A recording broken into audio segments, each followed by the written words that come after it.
Every civilization that has ever existed has eventually ended. Not one has survived. Not Sumer, not Egypt, not Greece or Rome or the Tang Dynasty or the Aztec Empire or the British Empire at the height of its global reach. Not one. Every single human society that has ever organized itself into something large enough to leave a record has eventually come apart, been absorbed, been overrun, collapsed from within, or simply faded until the thing it was could no longer be recognized. And yet every single one of them, while it lasted, believed it would last forever. This is the first thing ancient civilizations reveal about humanity. Not about ancient humanity, about all of us. About the particular inability of any human society to fully believe in its own impermanence, even when the evidence of impermanence is everywhere around it. The Romans could see the ruins of earlier civilizations. They built roads through them. They wrote about them. They used the stones of older temples to build their own. And still the Roman citizen of the 2nd century CE, standing in the Forum at the height of the empire's power, could not have genuinely imagined that the marble columns above him would one day be buried under 6 feet of mud and forgotten for 1,000 years. But they were. Tonight we are going through the ancient world, civilization by civilization, looking not at the dates or the dynasties or the names of the kings. Those are available in any textbook and will not help you sleep. We are looking at what they reveal, what the fact of their existence and the fact of their ending tells us about the deep structure of human nature, what patterns repeat across cultures separated by thousands of miles and thousands of years, what the ancient world keeps saying to us that we keep almost hearing. There is quite a lot to hear. Close your eyes if you want.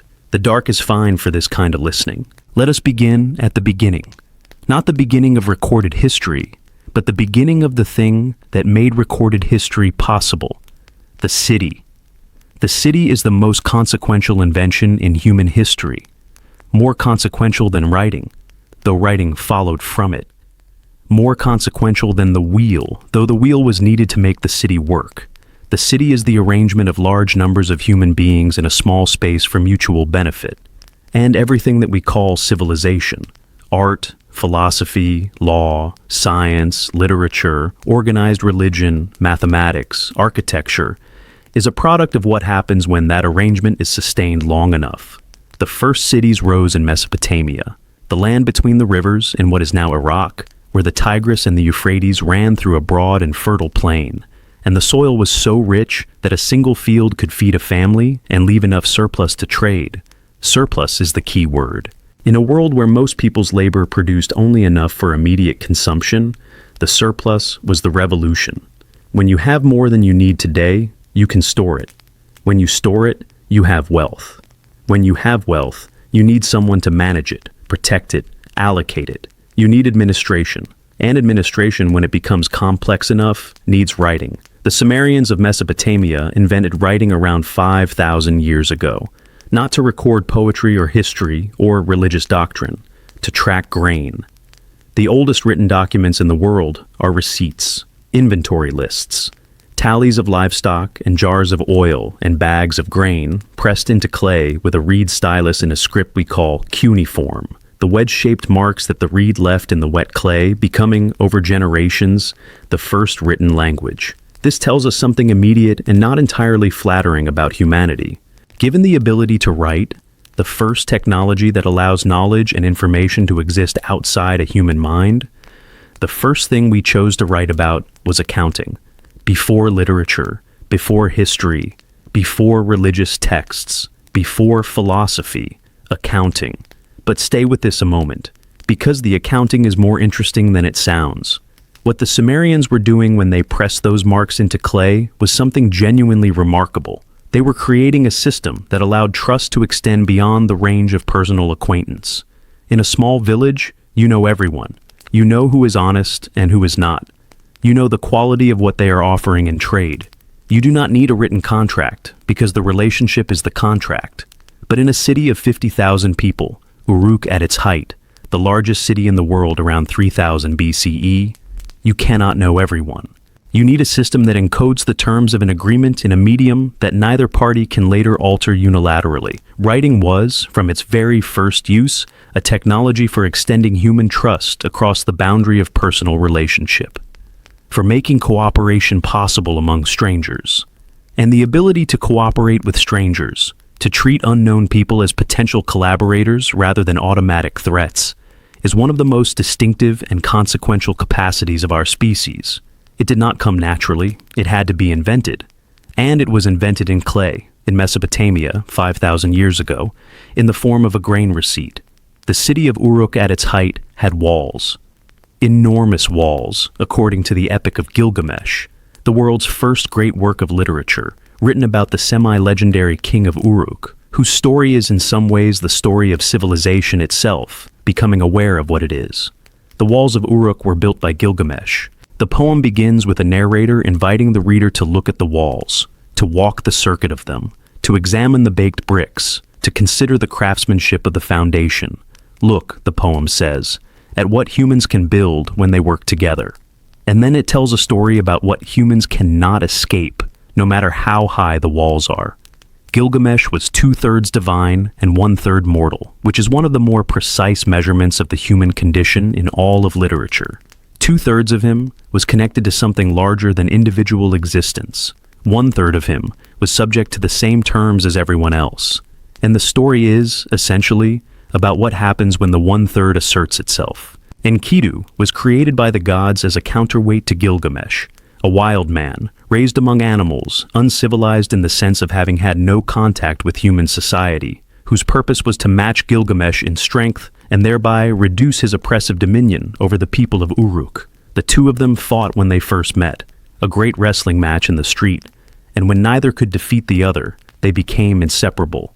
Best friends in the ancient idiom, which in Mesopotamian terms was a deeper and more formally recognized relationship than it might sound in a modern context. They went on adventures together. They fought the great cedar forest guardian Humbaba and killed him. They killed the bull of heaven when Ishtar, insulted by Gilgamesh's rejection of her, sent it to destroy the city. And the gods, angered by these killings, decided that one of them must die as punishment. They chose Enkidu. Enkidu fell ill. He lingered. He died. And Gilgamesh, who had been invincible in everything he had faced, was not invincible to this. He sat beside the body of his friend and wept. He refused to let the body be buried, because as long as the body was there, the loss was not yet final. Until a maggot fell from Enkidu's nose, the specific, ordinary biological detail of what death actually looks like when you stay close to it. And then he could no longer deny it. Then he had to let him go. What follows is the journey. Gilgamesh crosses the Sea of Death. He reaches Utnapishtim, the only mortal ever granted immortality by the gods, the Mesopotamian Noah, who survived the Great Flood and was rewarded with eternal life. Gilgamesh asks, "How do I live forever?" Utnapishtim tells him about the plant that grows at the bottom of the sea. Gilgamesh dives for it. He gets it. He is carrying it back through the wilderness, planning to take it to Uruk and share it with the elders, when he stops to bathe in a pool and a serpent steals it while he is in the water. The serpent sheds its skin and becomes young again. Gilgamesh sits down on the shore and weeps. And then he goes home. He returns to Uruk. He shows the ferryman who crossed the Sea of Death, with him the walls of the city. He points to the baked bricks, the lapis lazuli foundation, the construction of the inner city and the outer city, and the orchards and the temple precinct. "Look at this," he says. "This is what remains. This is what persists." 4,000 years later, the clay tablets on which this poem was recorded were dug out of the ruins of Nineveh's Royal Library by a British archaeologist named Austen Henry Layard in the 1840s. They were shipped to the British Museum. There they sat, largely unstudied, until 1872, when a young scholar named George Smith was working through the museum's collection of cuneiform tablets and came upon a fragment he could not account for. He began to translate. As the words resolved from the ancient marks, he recognized a flood story, a story of a man warned by a god to build a boat. A great flood covering the earth, the boat coming to rest on a mountain, the sending out of birds to test whether the water had receded. It was the flood story that precedes the biblical account by at least 1,000 years. Smith was so overwhelmed that witnesses reported he stood up, walked around the room, and began to remove his clothing. The exact nature of this breakdown of composure has never been fully explained, but the discovery itself justifies some version of it. This was the moment the Western world realized that its oldest stories were not unique, that the narrative heritage it had assumed was its own originating mythology was in fact embedded in a much older and much wider tradition of human storytelling that predated the Hebrew Bible by millennia. That moment in the British Museum in 1872 is itself a revelation about humanity. The moment a civilization confronted the fact that the stories it had taken as foundational were continuations rather than beginnings. That the human need for these particular narratives, the flood, the hero, the search for meaning in the face of death, the impossible journey, was older than any of the specific versions of them, which is the point. The specific version belongs to a civilization. The need for the story belongs to the species. If you are finding peace in this tonight, go ahead and subscribe to Ancient Sleep Stories. More slow history is waiting for you whenever you need it. Egypt was doing something different with the same fundamental problem. Where Mesopotamia was a civilization of rivers and trade and the practical management of surplus, Egypt was a civilization of the river in a different sense, the Nile as a divine principle, as the source and sustainer of everything, as the gift of the gods made annually visible in the flooding that deposited the rich black silt on which Egyptian agriculture depended. The Nile flooded every year, predictably, on schedule, with a regularity that no other great river in the ancient world matched. This predictability shaped everything about Egyptian culture. Mesopotamia was anxious. Its rivers flooded unpredictably. Droughts and floods competed for the distinction of catastrophe. The gods were capricious and needed constant propitiation. Egypt was confident. Its geography was secure. Desert on both sides, sea to the north, cataracts on the river to the south. And its annual renewal was guaranteed by the river. The Egyptian cosmos was not chaotic. It ran on time. And so, the Egyptians built for eternity. Not metaphorically, they literally constructed their civilization around the concept of permanence.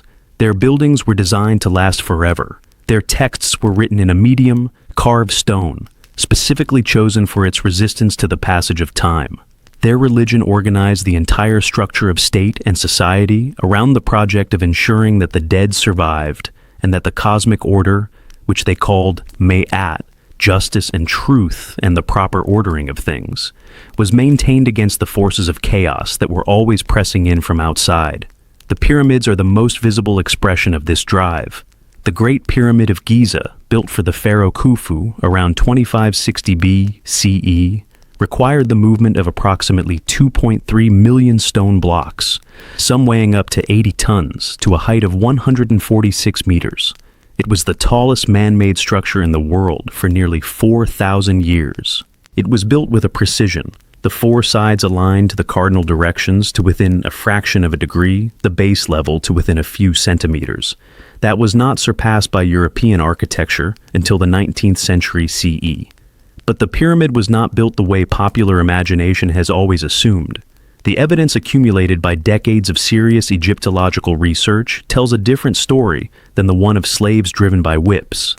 The workers who built the pyramids were Egyptian nationals, organized into crews with names, friends of Khufu, drunkards of Menkaura, fed from royal bakeries, provided with medical care when they were injured, buried with dignity when they died at the site. Their graves have been found near the pyramid complex, with evidence of medical treatment for broken bones and amputations that healed properly, indicating sustained care across weeks of recovery. This does not mean the work was easy or the conditions were safe. Building a pyramid is inherently dangerous, and the physical demands were enormous. But the model was not slavery in the way that word commonly suggests. It was a form of state-organized labor that was understood by the people who performed it as a sacred obligation. Participation in the cosmic project of maintaining Ma'at and ensuring the eternal survival of the pharaoh, whose survival in the afterlife was considered necessary for the continued functioning of the cosmos. The pharaoh was not simply a king. The pharaoh was the pivot point between the human world and the divine world, the person whose correct performance of ritual and administration kept the cosmos running. If the pharaoh failed, if Ma'at was violated, if the rituals were not performed, if justice was not administered, the Nile might not flood, the sun might not rise. The order of things could unravel. This is extraordinary to sit with. An entire civilization organized around the anxiety that the universe requires constant maintenance, that without the continuous, correct, devoted effort of the humans responsible for maintaining it, the world itself would fall apart. And what do we know about the humans responsible for that maintenance? The pharaohs, whose mummies we have examined, whose diets we have analyzed, whose health we can reconstruct from the physical evidence? They were human. They suffered from the same diseases as everyone else. They had bad teeth, the grit from the stone-ground bread that was the staple food of the Egyptian diet. Stone particles mixed into the flour wore the enamel from the teeth of everyone, from pharaohs to laborers. They had arterial disease. The mummies of multiple pharaohs show evidence of atherosclerosis, suggesting that the rich diet of the royal household created exactly the cardiovascular problems that a rich diet creates today. They had parasites. They had the anxieties and the vanities and the petty concerns of any powerful person in any age. One pharaoh, Akhenaten, attempted to revolutionize Egyptian religion, to replace the entire complex polytheistic pantheon with the worship of a single sun god, the Aten. And the effort lasted barely a generation before his successors systematically erased his name from every monument and returned to the old gods. His name, literally chiseled out of stone across the length of Egypt, his image defaced, his city abandoned, the greatest erasure in a civilization dedicated to permanence. But we know he existed. The erasure was not complete. The stones remain with the gaps where his name was. And from those gaps, from the specific shape of what is missing, we can read almost everything, his radical theology. The art revolution he sponsored, which for the first time showed the pharaoh in vulnerable, intimate poses, sitting with his children, kissing his wife, reclining in a way that no previous royal image had permitted, the human being visible inside the divine office, the person showing through the costume of the god. The attempt to be seen as human was itself left behind in the damage done to erase it. The love poetry of ancient Egypt is perhaps the most intimate window into what ordinary life in that civilization actually felt like. Composed over a period spanning from the Middle Kingdom to the late New Kingdom, a span of roughly 1,000 years, these poems were written by scribes on papyrus and on the walls of tombs, and they are immediately startlingly recognizable. They describe the physical experience of attraction with a directness and a specificity that requires no translation of cultural context. One poem, from a young man's perspective, describes the physical symptoms of seeing the woman he loves. His heart races, he cannot eat, he is confused. The sight of her walking is worth more to him than anything Egypt produces. Another, from a woman's perspective, describes lying awake thinking about her lover, being unable to sleep because his image is in her mind, the night passing and morning coming, and the longing unchanged. 3,000 years old, written in a language that has been dead for 17 centuries, and entirely about an experience that anyone who has been in love will recognize without explanation. This is what ancient civilizations reveal, that the interior world, the heart, the longing, the particular way a specific person feels when they think about a specific other person in the quiet hours of the night, has not changed. Not in any detectable way. Not across 3,000 years of everything else changing. The cities and the empires and the technologies and the languages and the religions and the social structures have all transformed beyond recognition. The feeling of lying awake thinking about someone you love is the same, which is either comforting or vertiginous, depending on how you hold it. The Greeks looked at everything around them, Egypt to the south, Persia to the east, the remnants of earlier civilizations visible in the ruins they traveled through, and asked the question that defines the Greek contribution to human thought. Why? Not how, not what. Why? What is the explanation? What is the underlying principle? What is the reason for the way things are? Not the mythological reason. The Greeks had mythological reasons for everything, and they continued to use mythology throughout the classical period. But underneath the mythology, a growing insistence that there might be explanations of a different kind. Explanations that could be checked, tested, revised when the evidence required it. The pre-Socratic philosophers, those who came before Socrates, and whose work survives only in fragments quoted by later writers, were engaged in what we would now call physics and cosmology. What is the world made of? Thales said water, Anaximenes said air, Heraclitus said fire, but meant something more subtle, that the fundamental nature of reality is change itself, that everything is in flux, that you cannot step into the same river twice because both the river and you are different the second time. Democritus said that the world is made of atoms, indivisible particles of matter moving through empty space, which is not far from the quantum picture that modern physics offers, arrived at by pure reasoning without any experimental apparatus. They got many things wrong. They had to get things wrong because they were starting from nothing, with no prior tradition of systematic empirical inquiry to stand on, and they were trying to understand everything. But the activity, the disciplined attempt to find natural rather than supernatural explanations for natural phenomena, was new. It was not obvious. Many of the cultures they were embedded in found it impious, and it was the origin of every subsequent development in natural science. The Greek philosophical tradition is often described as the birth of rational thought, which is true, but also slightly misleading. It was not that no one before the Greeks had thought carefully and systematically about the world. The Babylonians had developed sophisticated mathematics. The Egyptians had engineering and medicine of genuine sophistication. What the Greeks added was the specific discipline of asking whether the explanation you had accepted was actually correct, and being willing to discard it if it was not. The discipline of subjecting your own beliefs to the same scrutiny you would apply to someone else's. Socrates did not teach by telling his students what was true. He taught by asking questions, by taking a confident assertion. Justice is giving every person what they are owed, or courage is a certain kind of persistence, or piety is what the gods love. And then asking a follow-up question, and then another, until the initial confidence had dissolved and the person who had been so sure of their answer was left uncertain, which Socrates considered the beginning of actual knowledge. He was put to death for this.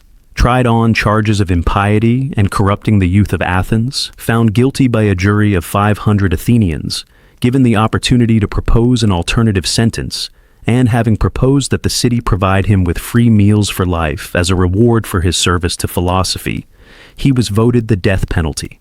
He drank the hemlock. He spent his last hours discussing whether the soul was immortal, because the question interested him, and death was coming regardless, and he preferred to spend the time on what mattered. The account his student Plato wrote of that last day, the Phaedo, is one of the most moving documents in the history of Western literature. Not because Socrates was afraid and overcame his fear, but because he was not particularly afraid, and the calm he showed was not the calm of resignation, but of genuine philosophical conviction that death was either nothing to fear or the beginning of something better, and that either way the appropriate response was to continue thinking clearly about what mattered. His student Plato wrote down what he remembered of the conversations that preceded it. Plato's student Aristotle wrote about everything: logic, biology, ethics, politics, aesthetics, physics, metaphysics, with a comprehensiveness that would not be matched for nearly 2,000 years. And the tradition they established, the method of systematic questioning, of logical argument, of distinguishing claims by the quality of the evidence and reasoning that supported them, became the foundation on which modern science and philosophy are built.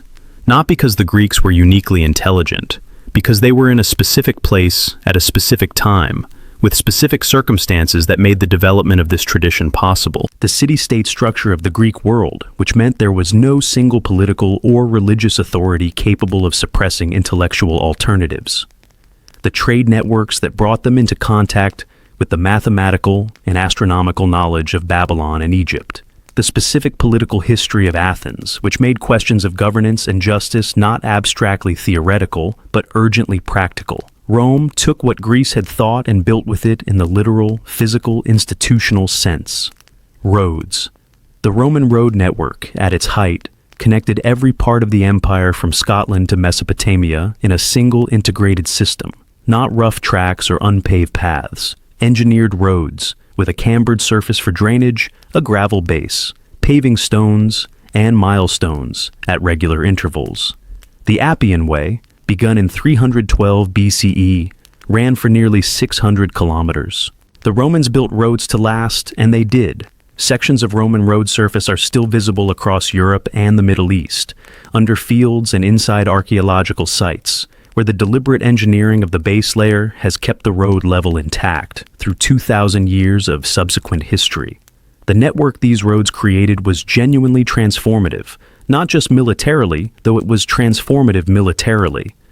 The ability to move legions rapidly across the empire gave Rome a strategic flexibility that its enemies could not match. But economically, culturally, informationally, goods moved along those roads. People moved along those roads. Ideas moved along those roads. The Roman Empire was, in some meaningful sense, a single integrated economy, with prices connected across thousands of kilometers of trade, with the same coins accepted from Britain to Syria, with the same legal framework governing commerce and property and obligation from one end to the other. Aqueducts, fresh water delivered to cities by gravity alone, through systems of channels and pipes and bridges and tunnels that brought clean water from mountain springs, sometimes 50 or more kilometers away, into the heart of urban populations. The Aqua Claudia, completed in 52 CE, was 69 kilometers long.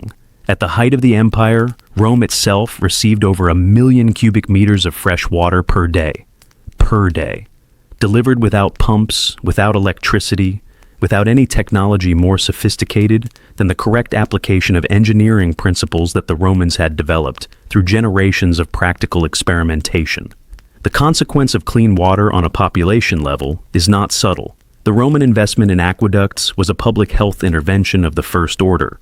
Waterborne disease, cholera, typhoid, dysentery, kills enormous numbers of people in cities without clean water.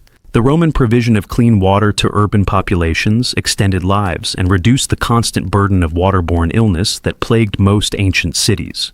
This was not understood in modern public health terms. The Romans did not have germ theory, but they understood empirically that clean water was healthier than contaminated water, and they built the systems to provide it. Law. The Roman contribution to jurisprudence is perhaps its most enduring legacy. The 12 Tables, the first written law code of Rome, were inscribed around 450 BCE. Over the following centuries, Roman legal thinking developed into a sophisticated body of doctrine concerning property, contract, procedure, and the rights of persons that was codified under the Emperor Justinian in the 6th century CE in a compilation known as the Corpus Juris Civilis. This compilation became the foundation of legal systems across most of Europe, and its influence extends into the legal systems of most of the modern world. The concepts of legal personhood, of contract, of property rights, of due process, all of them bear the imprint of Roman legal thinking. What the Romans understood, and what their civilization reveals about humanity, is the relationship between institutional structure and human flourishing, that the unglamorous invisible systems, the roads, the water pipes, the sewers, the law codes, the grain supply, are what actually determine whether ordinary people live well or badly. That civilization is not primarily composed of its great monuments, or its famous rulers, or its philosophical traditions, though all of those matter. It is composed of the systems that allow ordinary people to wake up in the morning and conduct their lives with some expectation that the world will behave predictably, that the grain will come, that the water will be clean, that the contract will be honored, that the law will apply to powerful people as well as to weak ones, at least some of the time. The Romans did not always achieve this, far from it.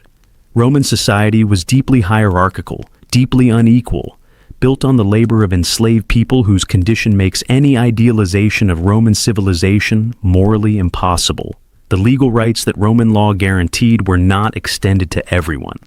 They were the rights of citizens, and citizenship was not universal. The law that protected a Roman merchant's contract did not protect the enslaved person on the estate, producing what the merchant traded. This too is what ancient civilizations reveal, that the same civilization that produces the greatest engineering, the greatest law, the greatest art, also produces the greatest injustice. That the surplus that funds the temples and the aqueducts and the philosophical schools is extracted from people who do not receive the temples or the aqueducts or the philosophical education in return.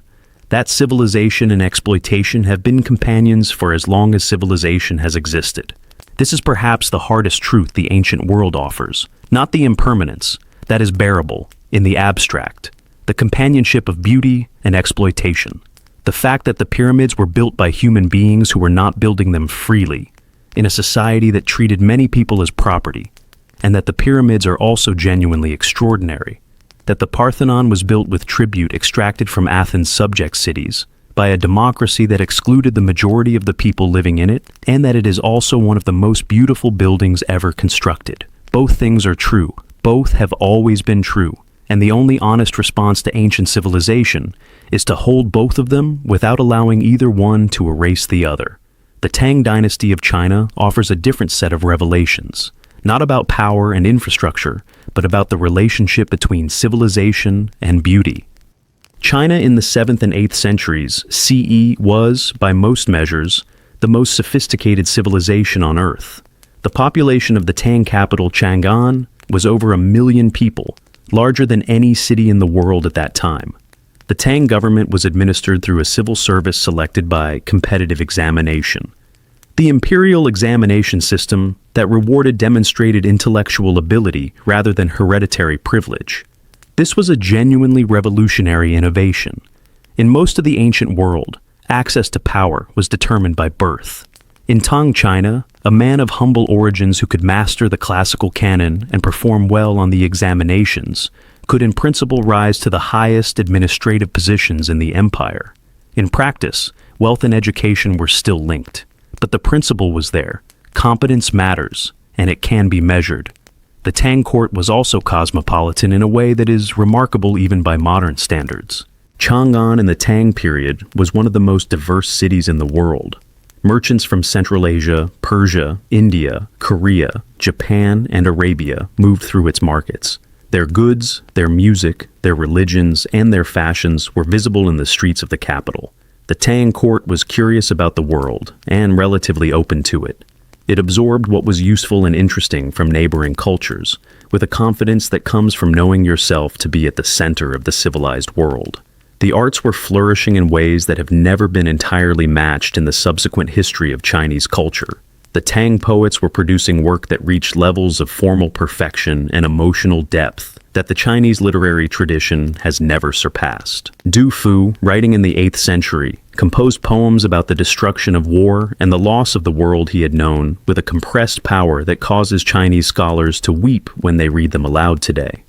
Li Bai, his contemporary, wrote about the moon and wine and the particular beauty of a world experienced fully in the knowledge that it passes, with a lightness and a joy that is itself a kind of perfection. Wang Wei wrote about silence and empty mountains and the quality of light in places where no one was watching, with the attention of someone who understood that paying attention was its own form of devotion. What the Tang Dynasty reveals about humanity is something that the modern world sometimes struggles to hold.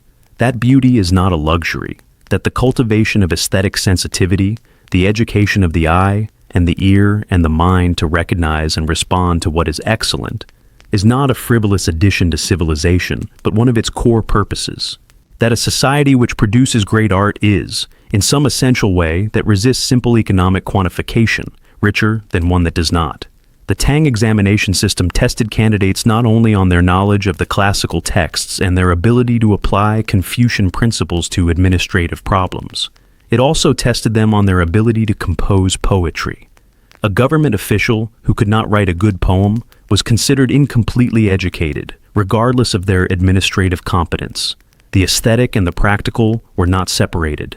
They were both considered essential components of the cultivated person who was fit to govern. This seems strange from a modern perspective that tends to treat the arts as a pleasant supplement to the serious business of governance and economy, but the Tang view has a logic. The person who can pay the kind of attention required to produce a good poem, who can notice the specific quality of moonlight on a specific autumn evening, identify the precise feeling it produces, and render that feeling in language that is simultaneously compressed and exact, is also, potentially, the person who can pay the kind of attention required to govern well, to notice what is actually happening rather than what you expect to be happening, to find the precise language for a policy's intention that prevents misunderstanding and implementation, to hold the specific detail of a situation and the general principle that applies to it in mind simultaneously. The Tang court did not fund poets and painters because they thought it would improve economic productivity. They funded them because they understood, through a cultural tradition stretching back centuries, that the ability to see the world clearly and to render that seeing in language or image was what distinguished a civilization from a collection of people who happened to share a territory. that the Great Poem was as important to the Tang project of civilization as the Great Road was to the Roman one. Different priorities, different visions of what a society was for, both of them in their different ways, attempting to build something that would outlast the generation that built it. The Tang Dynasty ended in 907 CE, after nearly 3 centuries, in the chaos of military rebellion and peasant uprising that followed decades of administrative weakness and regional power struggles. It was followed by the 5 Dynasties period, 50 years of fragmentation and instability, before China was reunified under the Song Dynasty. But the poetry survived. Du Fu's poems are still memorized by Chinese schoolchildren. Li Bai's most famous works are known by hundreds of millions of people who have never studied classical Chinese poetry as a formal subject. The specific emotional intelligence encoded in those poems, the attention to the precise quality of a specific moment, the willingness to hold beauty and loss simultaneously without resolving the tension between them, persists in the culture that produced it long after the political structure that funded it has dissolved. The Maya civilization of Mesoamerica built their particular version of permanence in stone, in the dense forests of what is now southern Mexico and Guatemala and Belize, over a span of time that overlaps with both Rome and Tang China without having any contact with either. The Maya built cities in the jungle, not simple settlements, great ceremonial centers with stepped pyramid temples rising above the forest canopy, their white limestone facades visible for miles in the clear light of the highland dry season. Broad plazas capable of holding thousands of people for the great ceremonies that organized civic and religious life. Ball courts where a game was played that was simultaneously athletic contest, ritual reenactment of the cosmic struggle between life and death, and political theater. The outcome, some scholars believe, was not left entirely to athletic chance. They developed a writing system, one of only a handful of truly independent writing systems ever invented in human history, that combined phonetic and logographic elements with extraordinary sophistication. Maya hieroglyphs can record both the sounds of the Mayan languages and the meanings of specific concepts, sometimes in the same glyph, and the system was used to record history and dynastic genealogy on stone monuments, on painted pottery, and in the folded bark paper books called codices, 4 of which survive from the pre-colonial period. The decipherment of Maya hieroglyphs is one of the great intellectual achievements of the 20th century. For most of the history of Maya archaeology, the inscriptions on the monuments were assumed to record only astronomical observations and calendrical information. The real breakthrough came from a series of scholars working across several decades, Linda Sheely, David Stewart, and others, who demonstrated that the inscriptions were primarily historical. They recorded the births and deaths and accessions and wars and alliances of specific named rulers with the same specificity and the same political purpose as the royal inscriptions of Mesopotamia or Egypt. The Maya rulers, whose names we can now read from those monuments, had been unknown to any living person for over 1,000 years. They had names, they had faces, portrayed on the stone monuments with a portrait-like specificity that individuates them. They had political agendas, military victories and defeats, periods of power and periods of vulnerability that are now legible in the historical record. They also developed a calendar system of extraordinary precision, built on centuries of naked-eye astronomical observation. The Maya long count calendar tracked time in units stretching over thousands of years, embedding the present moment in a cosmic time scale that made the individual human lifetime feel both small and significant.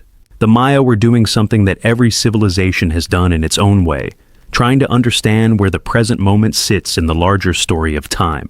Not just personal time, cosmic time. What the Maya reveal about humanity is the universality of the need to place ourselves in time. To know not just what year it is, but what kind of year it is. Where in the larger cycles of meaning we currently find ourselves.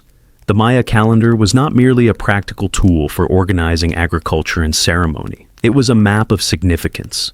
Different days had different qualities, different associations with divine forces, different implications for the kinds of activity that were appropriate on that day. To know where you were in the calendar was to know something about the nature of the present moment, what it called for, what it cautioned against. We still do this in various forms. We call some days holidays and treat them as qualitatively different from ordinary days. We organize years around anniversaries and commemorations. We understand the turning of the year as something more than an astronomical event.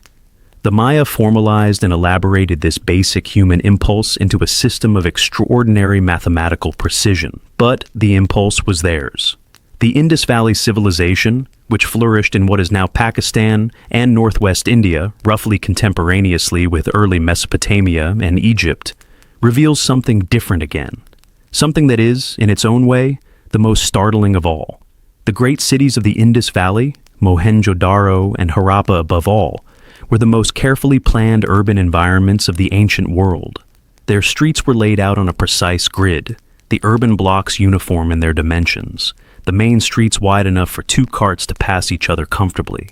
Their drainage systems were extraordinary, covered sewers running beneath the streets, connecting to the private bathrooms of individual houses, with chutes built into the walls of houses to deposit waste into the street-level drains for removal. This level of public sanitation infrastructure was not matched in the Western world until the 19th century CE. They had standardized weights and measures, the same units used from one city to another across a territory larger than Egypt or Mesopotamia, indicating a level of commercial and administrative standardization that required some form of centralized coordination. They had a writing system that appears on stamp seals and pottery and small tablets, and it has not been deciphered. Despite extraordinary effort by brilliant people using sophisticated computational methods, the Indus script has not yielded to interpretation. We cannot read what they wrote. We know the marks existed, know they were used systematically, know they were produced by a literate administrative class, and we cannot understand a word of them. And they appear to have had no monumental architecture of royal power, no great palace complex, no massive royal tomb, no military trophy monuments, no obvious glorification of any individual ruler. The architecture of Mohenjo-daro and Harappa is organized around the Great Bath, a large, carefully waterproofed public bath that appears to have been the center of civic and perhaps religious life, and around the careful, regular streets and the well-designed drainage systems that served the population. What the Indus Valley civilization reveals is the limit of what we can know about the past. All history is the history of what has survived. The Indus script has not survived in interpretable form. Whatever stories those people told about themselves, whatever explanations they offered for why their society was organized the way it was, whatever names they gave their rulers, whatever prayers they made to whatever gods, we cannot hear any of it. What we have are the drains, the carefully standardized bricks, the streets on their precise grid, the Great Bath. And those things tell a story too. A story of a civilization that put its institutional investment not in the glorification of its rulers, but in the practical quality of urban life for its inhabitants. The clean streets, the covered drains, the public bath. Whether this reflects a different kind of political structure, one less focused on individual power and more focused on collective welfare, or simply a different set of priorities about what deserved to be memorialized in permanent materials, we cannot say. This civilization flourished for approximately 1,000 years. And then, around 1900 BCE, the great cities were abandoned. The population dispersed gradually into smaller settlements in different regions. No invasion is clearly documented, no catastrophic destruction layer, just a gradual departure. We do not know why. The script we cannot read might tell us, or it might not. We are left with a civilization that apparently worked, well enough to persist for 1,000 years, well enough to house populations of tens of thousands in some of the most carefully engineered urban environments of the ancient world, and then simply stopped, without the dramatic ending that history usually requires, without the conquest or the collapse that would give us a story to tell about it, just the drains, still in the ground, still remarkably well preserved, still waiting for the script to be read. The Aztec Empire, which rose to dominance in the Valley of Mexico in the 14th and 15th centuries CE, represents one of the most dramatic examples of the collision between civilizations that defines the early modern period.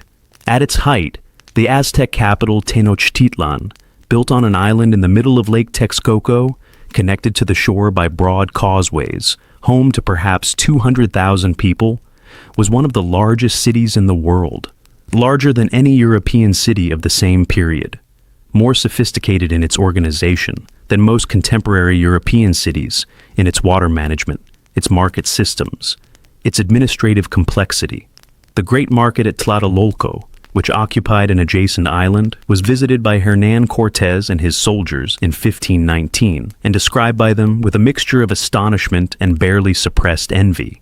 Everything was for sale in orderly rows: food, pottery, cloth, gold and silver, slaves, animals, medicines, tools, luxury goods from every part of the empire. The market was regulated by inspectors who walked among the stalls, checking the quality of goods and the accuracy of measures. Disputes were settled by a market court. The organization was as sophisticated as any market in Europe at the same period, and the scale was far larger. Tenochtitlan itself was a feat of engineering built on water. The island was expanded over generations by the creation of chinampas, floating gardens built up from lake sediment, anchored by the roots of willow trees, capable of producing multiple harvests per year from their extraordinarily fertile soil. Aqueducts brought fresh water from the mainland. Canals provided internal transport. The great temple complex at the center of the city, the Templo Mayor, rose in stages as successive rulers added their construction to what their predecessors had built, each new phase of construction encasing the previous one in a larger shell. The Spanish arrived in 1519. In 1521, Tenochtitlan was rubble. The speed of the collapse is still astonishing. 2 years from first contact to complete destruction of a civilization that had taken centuries to build. It was not accomplished by Spanish military superiority alone, though Spanish firearms and steel and horses were factors that the Aztecs had no prior experience with and needed time to develop counters to. It was accomplished primarily by two other things: smallpox, which arrived with the Spanish and swept through a population with no prior immunity. The epidemic that preceded the final siege of Tenochtitlan killed enormous numbers of people, including the Emperor Cuitlahuac, who died of the disease within 3 months of taking power. An army whose ranks are being devastated by a disease that does not affect the enemy is facing a form of warfare for which no military tradition in the world had a response and alliance. The Spanish recruited tens of thousands of indigenous warriors from the peoples who had been subjugated by the Aztecs, Tlaxcalans above all, who had resisted Aztec dominance and maintained their independence at great cost, and who saw in the Spanish arrival an opportunity for liberation from a tribute system they deeply resented.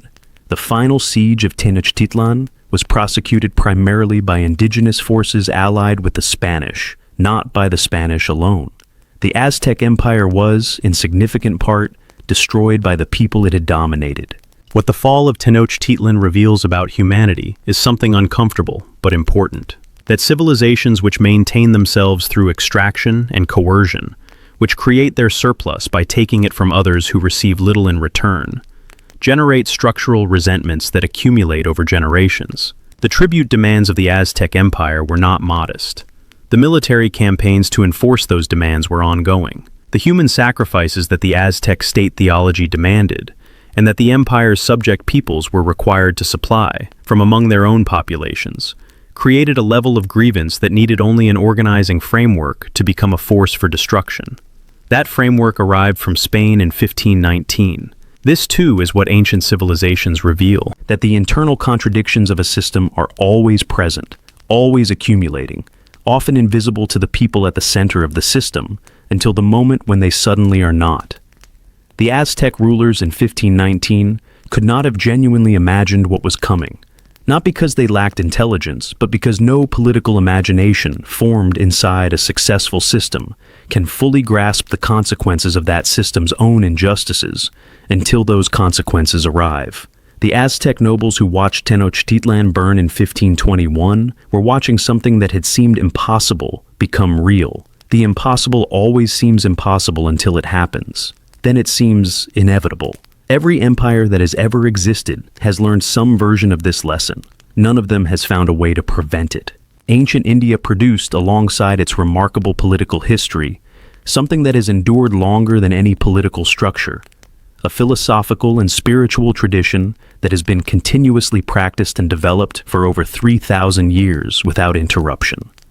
The Vedic tradition, which begins with the Rig Veda, a collection of hymns composed in Sanskrit and transmitted orally for centuries before being written down, among the oldest religious texts in continuous use anywhere in the world, is remarkable not only for its antiquity, but for its intellectual ambition.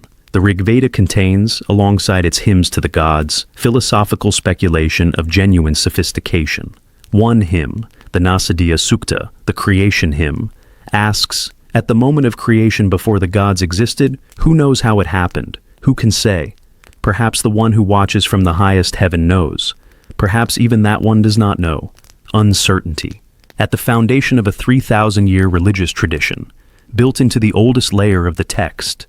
The acknowledgement that the deepest questions about the origin of existence may be unanswerable even by the divine.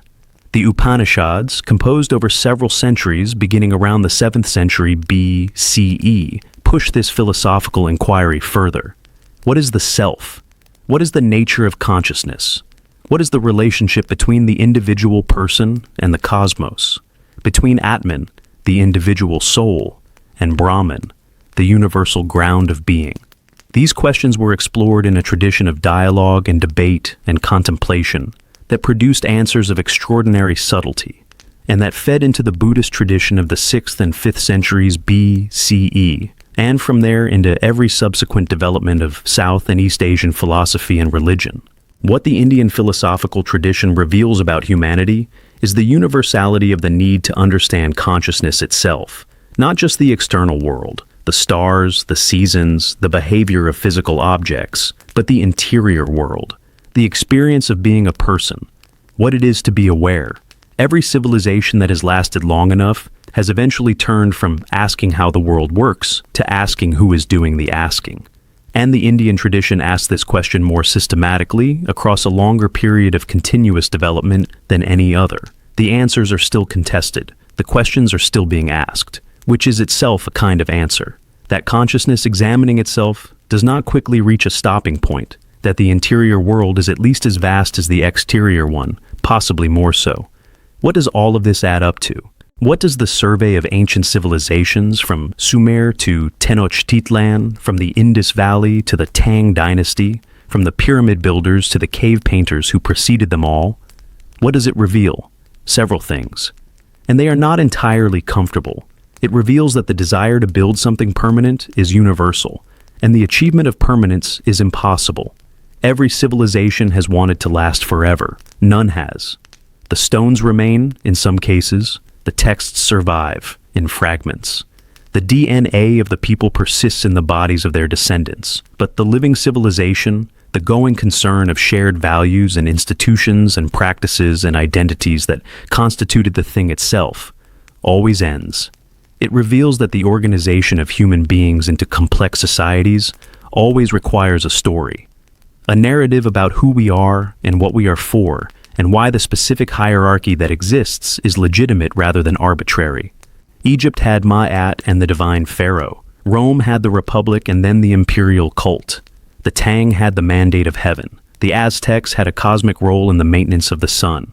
Every civilization tells its members a story about why the way things are organized is the right way, and why the specific people who are in power deserve to be. The specific content of the story varies. The need for the story is universal. It reveals that human beings are more creative than they need to be for pure survival. Every civilization that has lasted more than a few generations has produced art that far exceeds what biological necessity requires. The cave paintings, the poetry of the Tang Dynasty, the music of Mesopotamia, the philosophy of Greece and India, the mathematics of Babylon and the Maya. None of these is required for survival. All of them appear anyway, in every civilization that has lasted long enough to produce them. The creative excess is not an addition to what humans do. It is part of what humans do. It is part of what humans are. It reveals that cooperation and conflict are not opposites, but are aspects of the same underlying human capacity. The same drive that allows humans to build cities and trade networks and legal systems and philosophical traditions also produces war and empire and the systematic exploitation of the weak by the powerful. The same social intelligence that enables the construction of the Roman legal code enables the Roman conquest of Britain. The same ability to organize that built the great temple at Karnak, organized the labor of the people who built it under conditions that were, in many cases, brutal. We are capable of extraordinary things in both directions. The ancient world is the evidence, and it reveals, perhaps most importantly, most quietly, that the things humans have always most deeply wanted have not changed. The Epic of Gilgamesh is about wanting your friend back after they die. The love poetry of ancient Egypt, and there is a great deal of it, written on papyrus scrolls by scribes who were apparently just as interested in romance as any other humans, is about wanting the specific person you love to feel what you feel for them. The Greek tragedies are about wanting justice in a world that does not guarantee it. The Buddhist texts are about wanting to be free from the particular suffering that comes with being a conscious creature in an impermanent world. All of these things, the grief at loss, the ache of love, the demand for justice, the desire for freedom from suffering, are present in you tonight.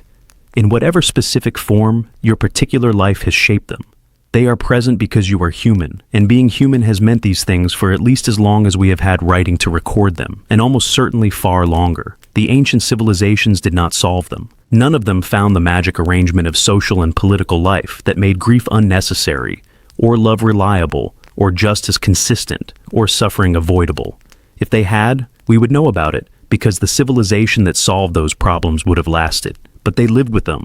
They organized their societies around them, built their temples and their legal codes and their astronomical observatories and their poetry and their philosophy in response to them, and passed on to us not the solutions, but the most honest and the most beautiful and the most enduring expressions of the fact of having the problems, which is perhaps the most human thing of all, not solving, expressing, building something beautiful out of the unsolvable, leaving behind, for whoever comes next, the evidence that it was felt, that the world was seen, that the specific quality of moonlight on a specific evening in the Tang Dynasty moved a specific person to pick up their brush and write something down that has survived 12 centuries of change and destruction and translation, and is still, 12 centuries later, a poem about moonlight. They were here. They felt this. So do you. Tonight you are lying in the dark in a world built from the ruins and the legacy and the DNA and the ideas and the institutions and the art and the questions of every civilization that has ever existed. The room you are in would not exist without Roman engineering. The language you are thinking in would not exist without the specific history of Indo-European language spread that connects every modern European language to a common ancestor, spoken by people who were alive before any of the civilizations in this video existed. The categories you use to understand the world, democracy, justice, philosophy, art, religion, were given their current shapes in the ancient world, passed down and transformed and passed down again until they reached you. You are not separate from the ancient world.